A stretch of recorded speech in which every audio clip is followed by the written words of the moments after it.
سید ولد آدم خیر الانام، اس پہ لاکھوں درود، اس پہ لاکھوں سلام۔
باتیں اپنے دلوں کے اندر بٹھانے کی ہیں، اپنے عقیدے اور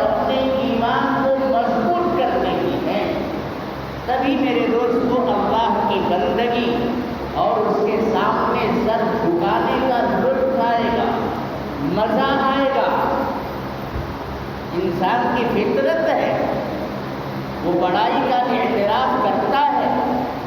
جب کسی کے برتر ہونے کا احساس اس کو ہوتا ہے تو اس کے دل کے اندر اس کی عظمت بیٹھتی ہے۔ تو اللہ تبارک و تعالیٰ کی بندگی میرے محترم بزرگوں اور دوستوں، یہ ہماری معراج ہے۔ ہم اس معراج کو، اس سربلندی کو حاصل کرنے کے لیے اپنے ماتھے کو اپنے پروردگار کے سامنے ٹیکنے والے بنے، اور ہم اپنی حقیقت کو بھی پہچانیں کہ اللہ تبارک و تعالیٰ نے جن عناصر اربعہ کو جوڑ کر کے 4 باتیں، آگ، پانی، ہوا اور مٹی، اسی سے اللہ تبارک و تعالیٰ نے پتلا تیار کیا۔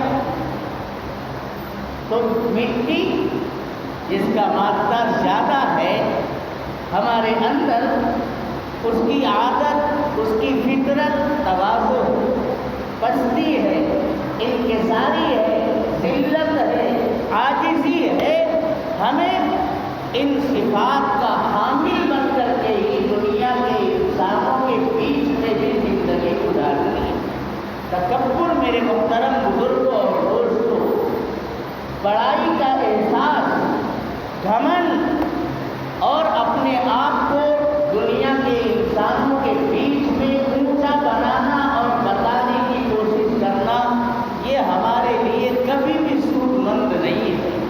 جناب محمد الرسول اللہ صلی اللہ علیہ وسلم نے تمام انسانیت کو بروزگی کی تعلیم دی، تواضع کی تعلیم دی، انکساری کی تعلیم دی، کبر سے، گھمنڈ سے، غرور سے لوگوں کو روکا ہے، توڑا ہے کبر اور غرور کو۔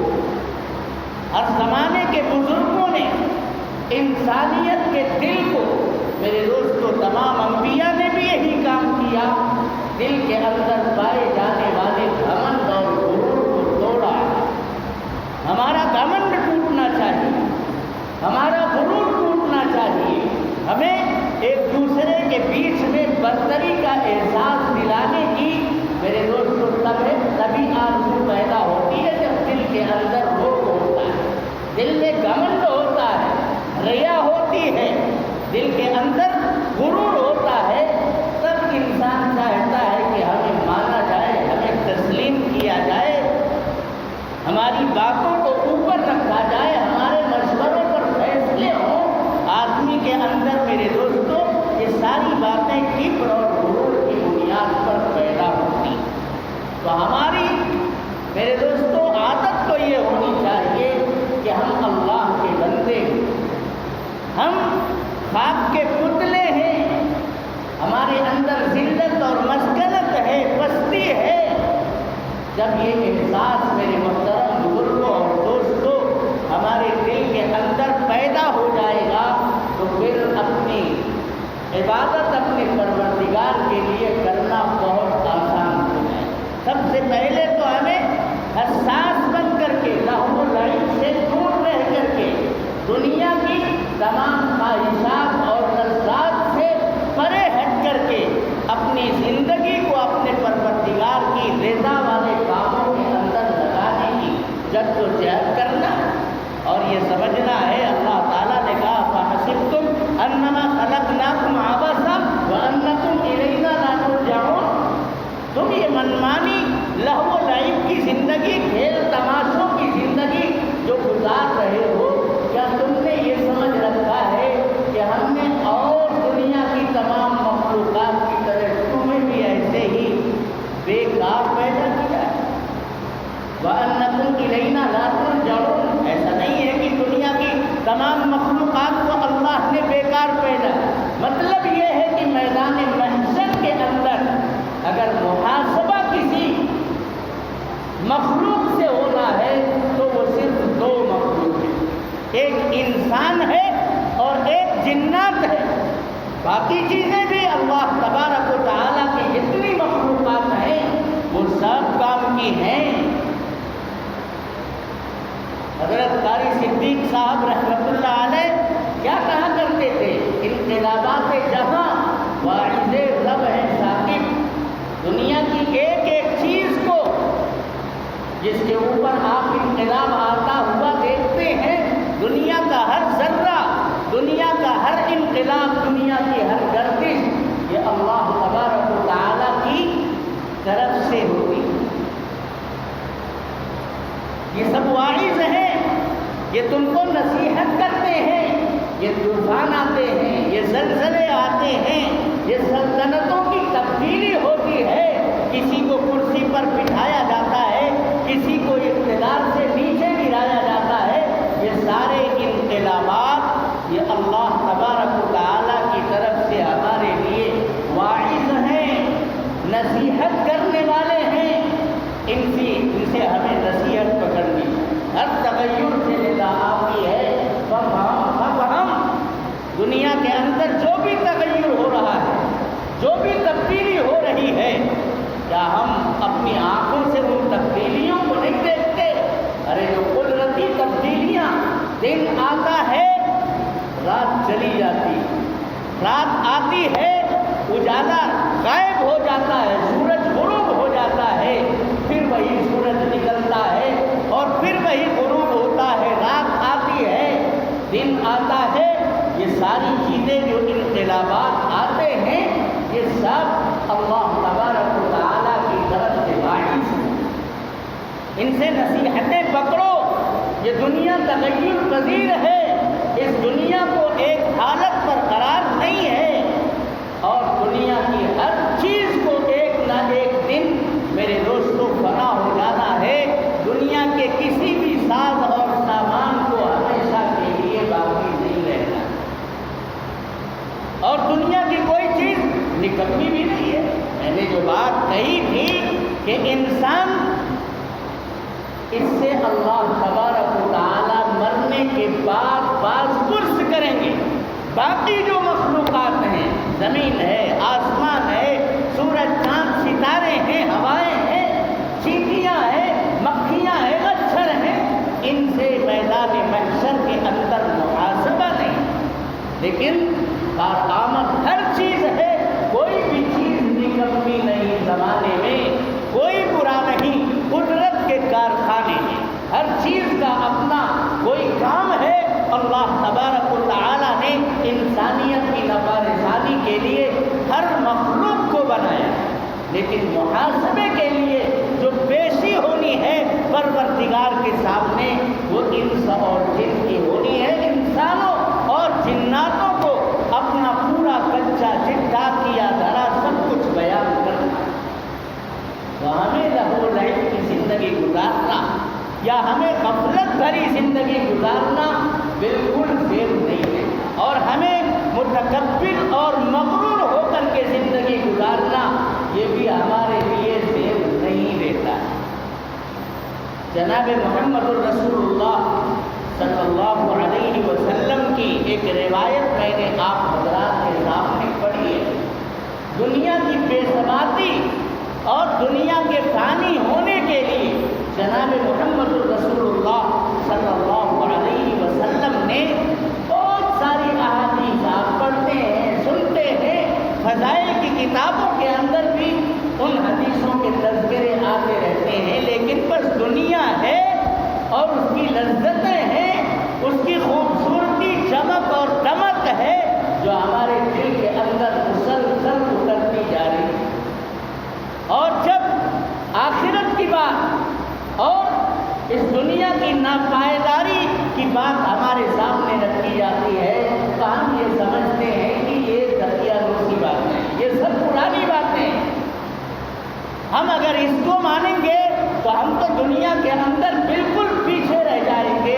میرے دوستو، ہم یہ نہیں کہتے ہیں کہ اس دنیا سے ہمیں بالکل واسطہ نہیں رکھنا ہے۔ دنیا دارالاسباب ہے، ہمیں دنیا کمانا ہے، خوب کمانا ہے، حلال راستے سے جتنی زیادہ ترقی آپ حاصل کر سکتے ہیں کریں، دنیا کو کمانے اور حاصل کرنے کے لیے کوئی ممانعت نہیں ہے۔ آپ دنیا میں سب سے مالدار بن جائیں، جائز راستے سے جائیں، دنیا کے تمام اقتدار پر قبضہ کر لیں، کوئی ممانعت نہیں ہے، جائز راستے سے آپ اقتدار کے اوپر قابض بن جائیں، تعلیم گاہوں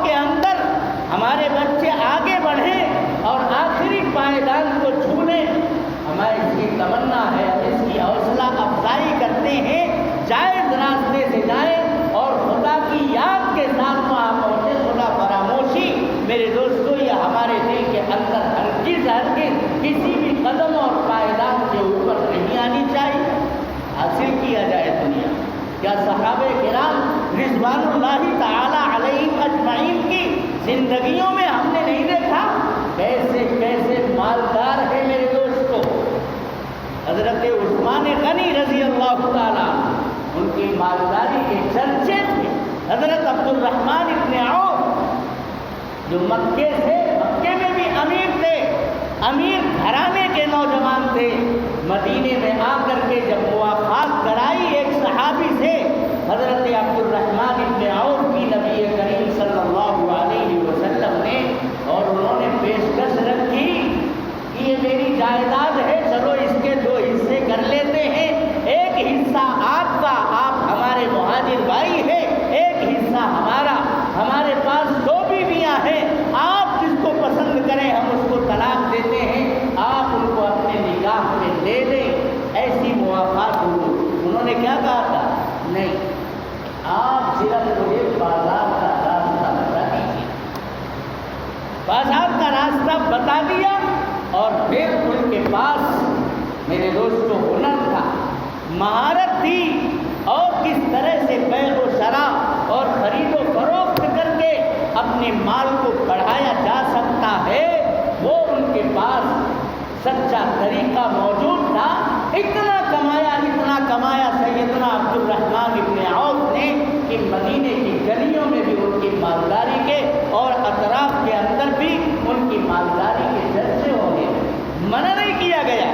حضرت طلحہ رضی اللہ تعالیٰ کتنے بڑے مالدار صحابی ہیں، صحابہ کرام کو جناب محمد الرسول اللہ صلی اللہ علیہ وسلم نے جو رخ دیا تھا، اس رخ کے اوپر وہ دارالاسباب دنیا کو کماتے تھے، اور دنیا کو اللہ کے راستے میں لٹانے پر فخر محسوس کرتے تھے، اور وہ کر کے گئے۔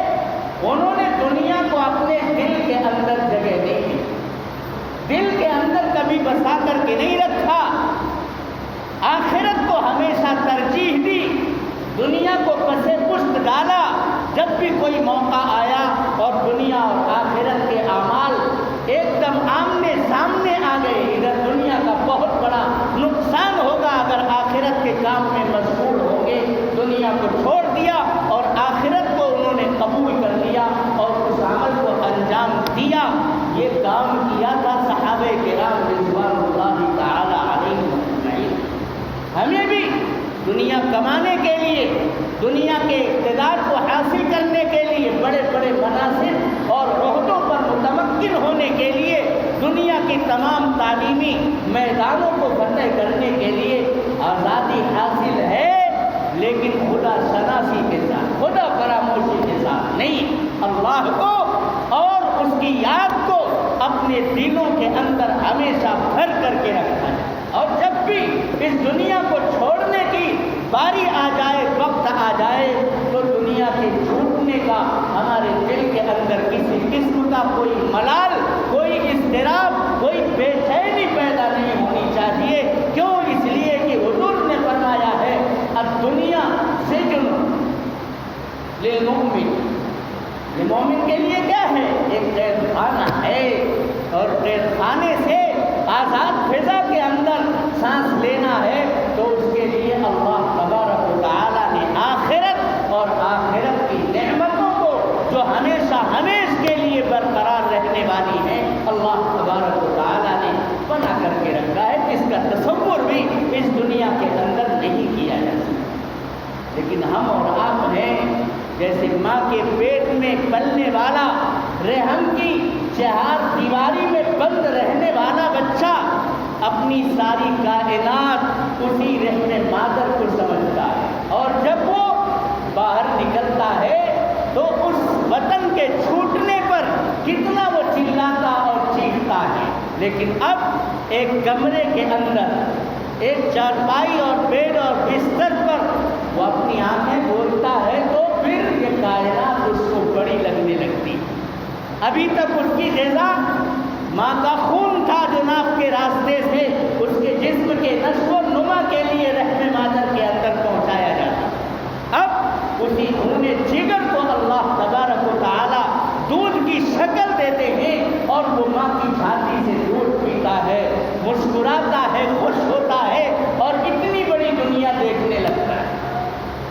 ہم اس کی کائنات یہ محسوس ہوتی ہے کہ ہماری کائنات تو پہلے چھوٹی تھی اب بڑی ہو گئی، پھر اس کے بعد وہ بڑا ہوتا ہے، باہر نکلتا ہے اور آبادیاں دیکھتا ہے، ایک وسیع و عریض دنیا کو دیکھتا ہے، تو اب وہ سمجھنے لگتا ہے کہ نہیں ہماری دنیا تو بہت بڑی ہے۔ میرے دوستو یہ دنیا بھی بڑی نہیں ہے۔ حضور پاک علیہ الصلوۃ والسلام نے کیا ارشاد فرمایا؟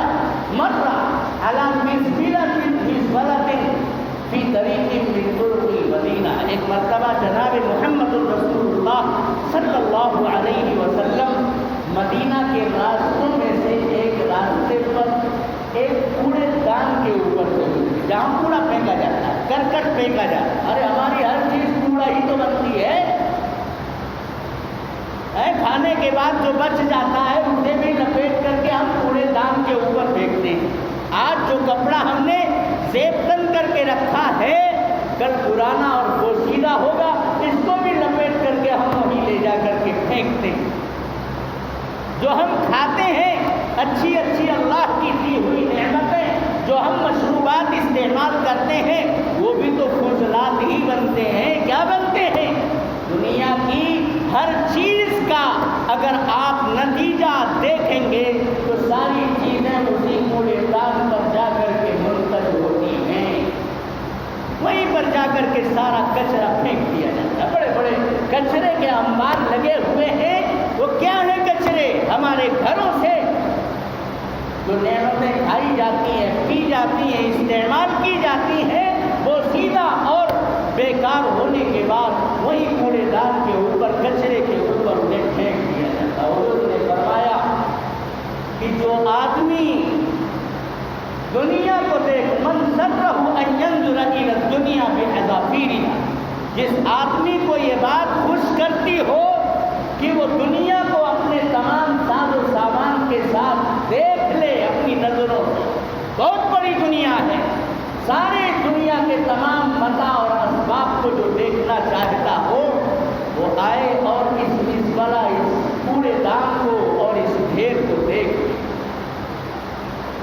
اور اس کے بعد جناب محمد رسول اللہ صلی اللہ علیہ وسلم نے فرمایا کہ تم اس بچے سے بھی زیادہ غافل ہو جو اپنے ابتدائی دور کے اندر رحم مادر ہی کو اپنی ساری کائنات سمجھتا ہے، پیدا ہونے کے بعد اپنی پیدائش کے مقام کو، اس بیڈ روم کو اپنی دنیا سمجھتا تھا۔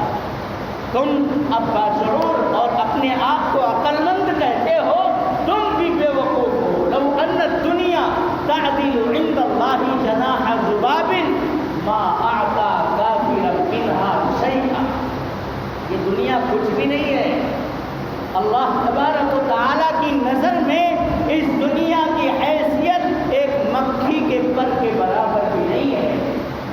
کیوں اس دنیا کے اندر اور دنیا کی لذتوں اور خواہشات میں سرمست ہو کر کے اپنے خالق کو، اپنے مالک کو، اپنے پروردگار کو بھول کر کے غفلت کی، لہو و لعب کی، کھیل تماشوں کی اور دنیا کی لذتوں کو حاصل کرنے کی فکر میں ہر وقت سرمست رہنے والی زندگی کیوں گزارتے ہو؟ کیوں اس کے سامنے آ کر کے 5 وقت نماز پڑھنے کے لیے بلایا جاتا ہے، ماتھا ٹیکنے کو تیار نہیں؟ اس کا مطلب یا تو یہ ہے کہ تم اللہ کی عظمت اور اس کی بزرگی اپنے دل کے اندر جس طرح سے بٹھانی چاہیے ابھی تک بٹھا نہیں سکے ہو، یا مخبر صادق پیغمبر آخر الزمان جناب محمد رسول اللہ صلی اللہ علیہ وسلم کی دی ہوئی تعلیمات اور ہدایات پر آپ کا یقین بیٹھ نہیں رہا ہے۔ حضور نے تو فرمایا ہے کہ یہ دنیا کچھ بھی نہیں ہے، یہ ایک مکھی کے پر کے برابر بھی نہیں ہے۔ اگر یہ مکھی کے پر کے برابر بھی ہوتی تو جو اللہ کا باغی ہے، اللہ کا انکار کرتا ہے، اللہ کا نام لینے سے وہ پیچھے بھاگتا ہے، بلکہ جو اللہ کا نام لینے والے ہیں ان کے راستوں میں رکاوٹ کھڑی کرنے والے لوگ ہیں۔ اللہ تبارک و تعالیٰ اس دنیا کی کوئی بھی چیز، ایک گھونٹ پانی بھی ان کو نہیں دیتا، لیکن نہیں، یہ دنیا ابتلا کی جگہ، آزمائش یہ خانے یکما ہے، اللہ تبارک و تعالیٰ نے مفت کا کام دسترخوان بچھا کر کے رکھا ہے، مومن بھی کھائے، کافر بھی کھائے، مشرک بھی کھائے، بلکہ ہم تو دیکھتے ہیں کفر دندناتا پھر رہا ہے، شرک یہ مومنین کے لیے رکاوٹیں کھڑی کر رہا ہے، ایمان والوں کے لیے آج کیسی کیسی مشکلات پیدا کی جا رہی ہیں، اس کے باوجود بھی وہ اقتدار پر قابض ہیں، وہ مال و دولت کے مالک بن رہے ہیں۔ کیا تمہیں ان کی یہ چمک دمک تمہیں بھانے لگی ہے؟ بالکل یہ دماغ کے اندر مت بیٹھا، آنکھ بند ہوتے ہی ساری حقیقت کھل جائے گی۔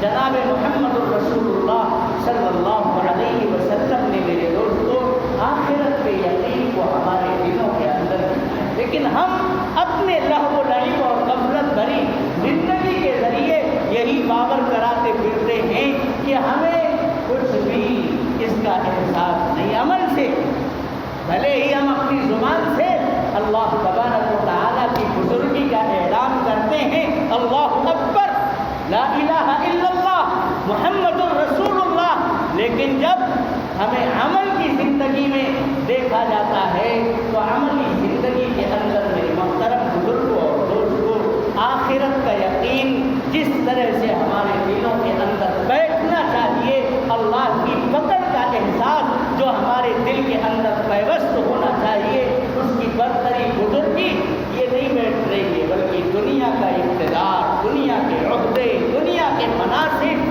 دنیا کی چمک دمک دیکھ کر کے ہمارے دل اور دماغ میں متاثر ہوتے ہیں اور اسی کی طرف ہم خود بھی لگتے ہیں اور اپنی اولاد کو بھی ہلاکت کے راستے پر خدا فراموشی کی زندگی گزارنے والا بنا دیتے ہیں۔ اللہ تبارک و تعالی ہم سب کو آخرت کا یقین اپنے دلوں میں پیوست کرنے کی توفیق عطا فرمائے۔ صحابہ کرام ہمارے اکابر اور اسلاف کیا وہ دنیا کی چمک دمک کو نہیں دیکھتے تھے؟